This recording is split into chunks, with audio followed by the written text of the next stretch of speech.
Sir. वालेकुम अस्सलाम। कैसे हैं सर आप? अल्हम्दुलिल्लाह, आप कैसे हैं? अल्लाह का शुक्र है। मेरा नाम ज़शान अहमद है जी। मैं रिप्रेजेंट कर रहा हूँ इनोवेशन लैब, हमारी कंपनी है Faisalabad based, and I am one of the directors ठीक है, इन इनोवेशन लैब। ठीक है। तो ITCN फेस्टिवल में आके आपको कैसा लग रहा है? यहाँ हमें आके बड़ा अच्छा लगा है जी। It is our first exposure, और मोस्ट लाइकली फैसलाबाद से लोगों को फर्स्ट टाइम इनवाइट किया गया ना, तो बड़ा ज़बरदस्त रहा। हमारा कल भी हम आए थे, आज भी इधर मौजूद हैं।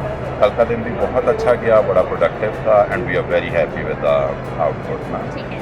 तो आपको क्या लगता है कि इस फेस्टिवल से आपको क्या फ़ायदा हो सकता है या इसका एक्सपीरियंस आपके लिए कैसे बेनिफिट होता है? इसमें अब देखें, कल हम बेशुमार ऐसे लोगों से मिले हैं जो कि सिमिलर फील्ड में काम कर रहे हैं। We didn't know about that, about us. तो एक वो म्यूचुअल प्लेटफॉर्म मिल गया सबको, एक दूसरे से मुलाकात करने का, उनकी प्रोडक्ट्स देखने का, उनकी सर्विसेज देखने का। तो उसमें जो सबसे अच्छी चीज़ जो रही हमारे लिए productivity wise, that was like कि हमें हमारी यहाँ से कुछ काफ़ी अच्छी नंबर ऑफ जो लीड्स हैं वो मैच्योर हो जाएंगी इंशाल्लाह, जिसमें लोग काफ़ी ज़्यादा विलिंग हैं हमारे साथ म्यूचुअल कोलैबोरेशन करने में, and we are very happy with that. Thank you.